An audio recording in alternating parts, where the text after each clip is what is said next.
Okay, so today we're going to talk about the endocrine system and how it can help you in your training. So firstly, what we have to understand is what the endocrine system actually is. Now, firstly, the endocrine system is basically just a system that supports the normal homeostatic function of the body. So it kind of like is just balancing out your hormones depending on the stimulus that it receives. And then it's responding to external stimuli. So for example, what we're focusing on today is that resistance training. So it's going to be produce hormones in response to that stimulus. And then it also helps support the exercise demands and helps with recovery. So again, making sure that the body is getting what it needs in terms of the hormones to make sure that you can recover from the sessions that you're doing in the gym. And then this comes through a few types of hormones. This is anabolic, catabolic, and permissive.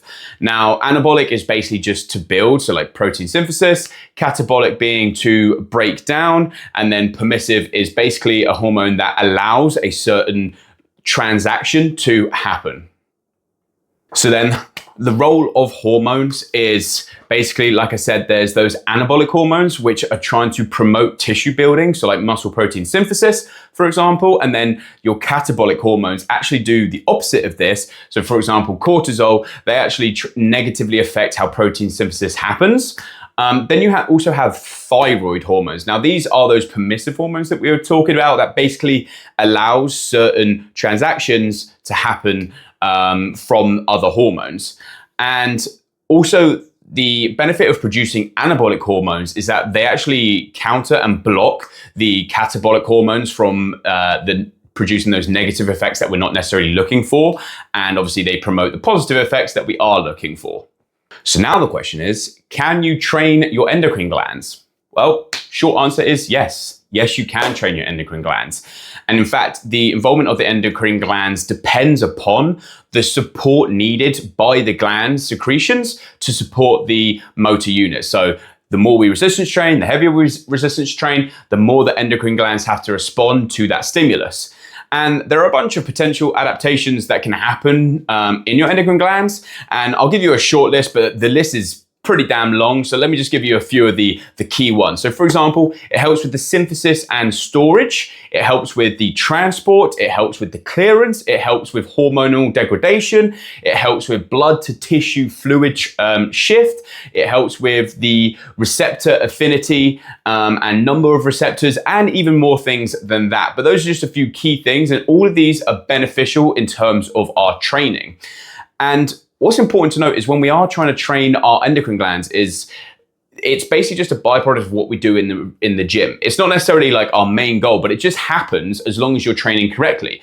So for example, if I wanted to elicit a large response in terms of my endocrine glands, doing sets of 15 on my wrist curls is going to be significantly less effective than if I was to do, let's say, heavy sets of 5 reps of deadlift. And that's going to have a much greater response in terms of the endocrine glands because we're producing so much more force, we're recruiting more muscles, and it's just meaning that our endocrine glands have to produce a response to help us recover and work for that specific exercise. So wrist curls are going to be significantly less effective than really heavy deadlifts. So now let's talk about that hormone that everyone kind of knows about, and that is testosterone. Now, it's well known that testosterone is something that is key in terms of muscle hypertrophy and resistance training, and it's true, definitely is. Increases in testosterone with both resistance training and high intensity aerobic endurance training has been found. However, what is important to note with this is that the response of the testosterone due to the high intensity aerobic activity is mainly because it's producing catabolic effects. So it's not actually going to really be helping with hypertrophy. It's just trying to counteract the catabolic effects from the endurance training. So the main response that we want to get is through that heavy resistance training. And that's going to be beneficial in terms of the muscle hypertrophy that most of us tend to be looking for. And then for like younger boys and men, they can have increases in testosterone through large muscle group exercises, so like squats, deadlifts, bench press, and heavy resistance with moderate to high volume, and then also short rest. So that's why in terms of hypertrophy training, we always recommend trying to up the amount of volume you're doing, not just doing, 3 sets on one exercise and then just calling it quits, doing as many sets as you can for those muscle groups. And then also that short rest helps elicit the hormonal response that we want. It doesn't necessarily help in terms of mechanical tension, which is another thing, but it definitely helps with the hormonal response that we're trying to look for in our endocrine glands. And then obviously it's well known as well that women, they tend to have a lot less testosterone than men do, which is why men see results a lot quicker.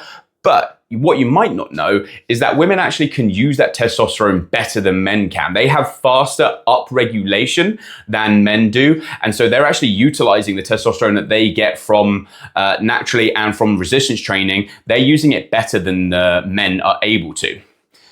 And then also thinking about nutrition as well, prior and after workouts. So making sure that when we're about to work out, we aren't necessarily doing it fasted. I know some people maybe train better fasted, but it actually is beneficial to have like carbs and protein before and after training if you're trying to help with that endocrine response.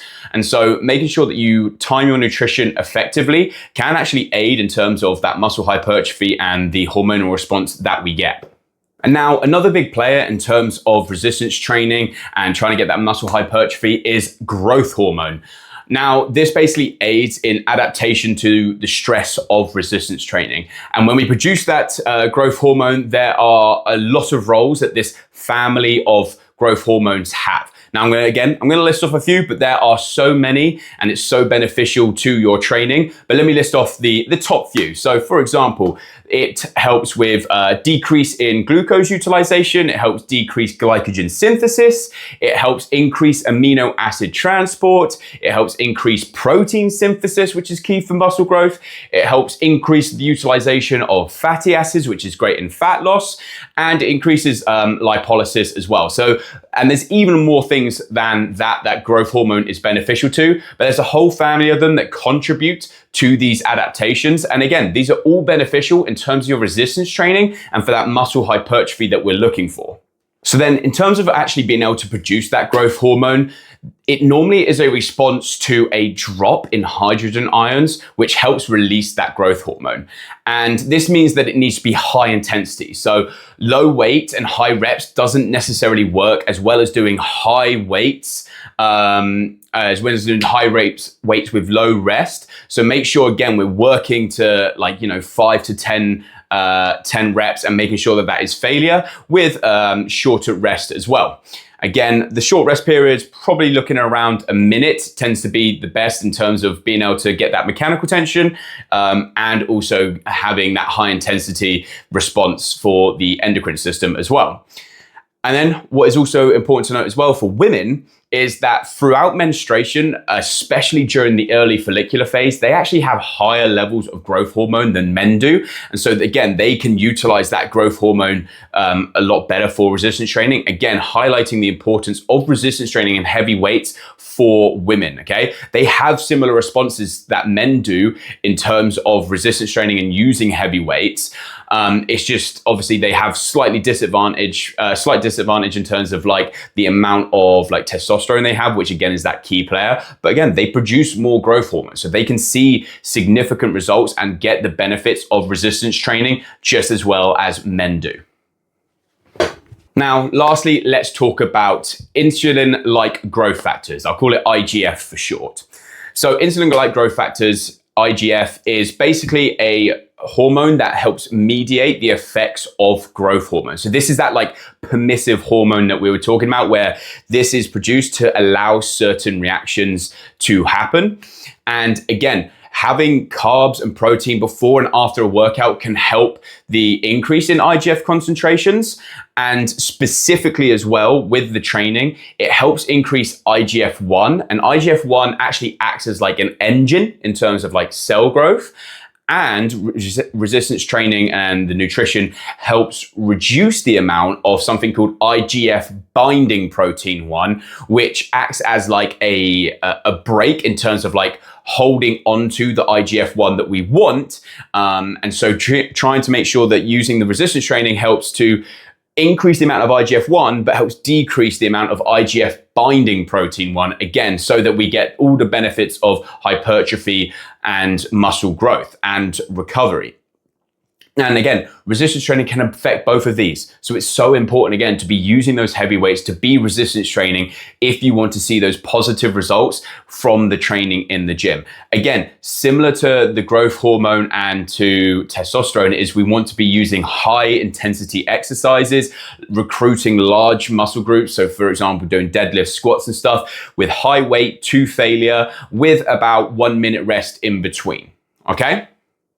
So there you go. There's a quick overview of how the endocrine system can help in terms of your training. Now, there is a lot more about the endocrine system that I could go into, but these are the key points that I feel like need to be highlighted and addressed about the importance of resistance training and how these hormones can affect how you respond to training. Again, this is just a brief overview. I'm going to go into more detail in some other videos later, especially about those catabolic hormones like cortisol. But hopefully this is helpful and can aid you in your training and help you understand why training is so effective and how we actually are, how our body is reacting to the training that we're having. Okay? So good luck when you utilize this in terms of your own training.